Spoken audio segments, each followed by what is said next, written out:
ladies and gentlemen, and welcome to the morning Nerdcast. Quick change before I continue. Instead of doing the rotating the tunes and then the movie and then the tokusatsu, I want this channel to focus mainly on anime, manga, and Japan-ish stuff. So what I'm going to do, and I know I keep changing things around, but this is what I'm finally going to do, is I'm going to put all the non-anime stuff in one video at the end of every month, where I'm going to just be like, this is all the stuff I'm watching or have seen that's not anime related, and then everything else on the channel will be anime, manga, or Japanese culture related. So, with that being said, we are going back to Ressha's Sentai Toqger. And this week, the team finally meets the villains. They meet the Baron, they meet Emperor Z, they meet General Schwartz, and they meet Madame Noir. They do not meet Glitta, because I think Glitta kind of just hides in the background, because she's freaked out by everything that's going on. And I get the feeling that she doesn't quite understand or grasp the gravitas of the situation, because she seems kind of flighty. But they meet them, and they try to fight them, but they are obviously very quickly overpowered. And one thing I love is I love the design, not just the designs for the villains, but I love the fact that their fighting is incorporated into their costumes. So, for instance, Madame Noir has a parasol, and she uses that parasol to, like, shoot sparks. The Baron can fling his top hat. He fights very well, but he can also fling his top hat. I think stuff like that is very, very, very, very cool.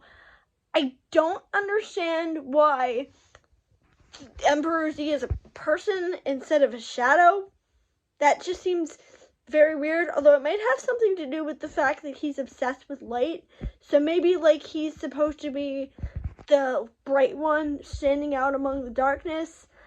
I love the melodrama. I love the fact that all the shadows are infighting with each other because, whatever.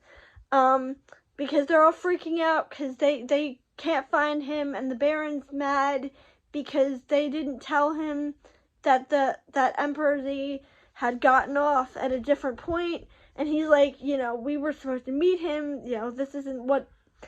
It's really fun, it's really cheesy, and it just embodies what I like about this kind of series.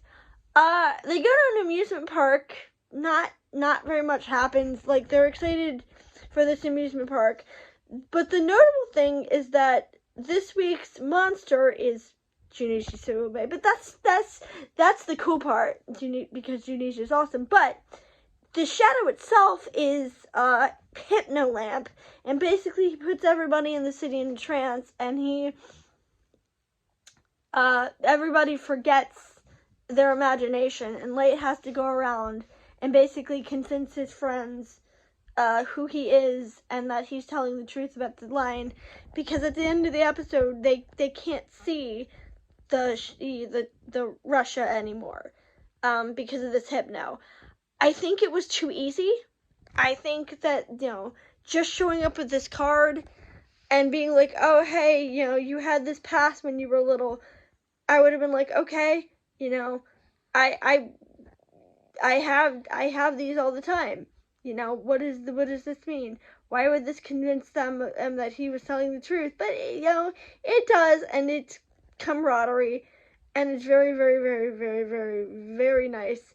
I also didn't realize that Kakara was a model. I thought she was a student. like I thought she was in college, but no, she's apparently a model, and which makes sense because the girl who plays her in real life is also a model, so that they would factor that into the plot. But that's mostly it this week. It's more about Light, and I like that. I like that we're getting more about him, and that he you know, even when his friends aren't there, he still wants to, you know, kick ass and take names. That's really nice. But tomorrow is Friday, and on Monday we'll continue tomorrow, but officially starting on Monday, we're just gonna go through the show, and then we're gonna go back to what's it called? Avatar Sentai Dumb Brothers after that.